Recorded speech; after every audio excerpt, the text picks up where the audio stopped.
We're looking at, last time I did a video, we looked at using this technique here, okay, as a technique against the neck, all right? And that's really focusing more on the end of the bow, but just like in karate, we know that when we pull the hand to the hip, we generally means we've got something in it, okay? So it's not just not doing anything.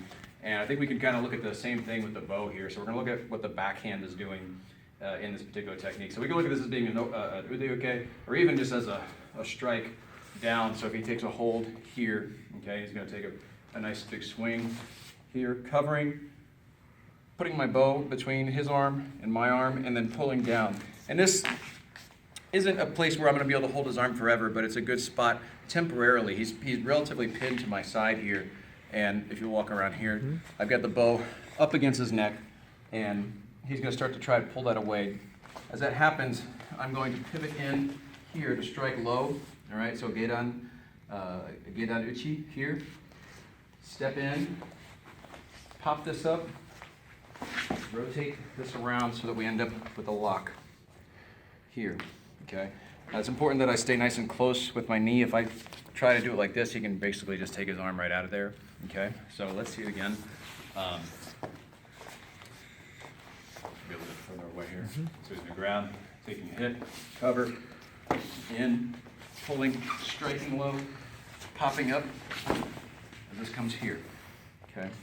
And we start to see this sort of movement in some of our other kata. So Sakugawa no kun, we have movement where we come here, here, and then we pop up, and then we're back here again, all right?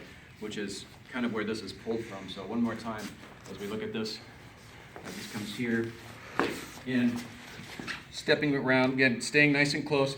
I don't quite have his arm pinned as I did, but it's still there just enough. I have just enough time to get what I need to really pop this up here to get that arm and roll this over here, okay? From there, I can basically use the bow as a lever to put pressure onto his shoulder, okay? If I needed to, I've got my backhand or my back foot available to use that as well, okay? Come out. One last time, and then we'll be good here. So, here, down, he starts to pull that away. He doesn't like that against his neck. Pop this up, over, and then come here, okay? So right now my knee is basically pinning his wrist here. If I just let this slide out a bit, he's gonna pull that out. So I really wanna slide that in here so it's pinned using the bow here in his elbow as a fulcrum right there, okay? Stand up, sir. And thank you. Thank you. Thank you.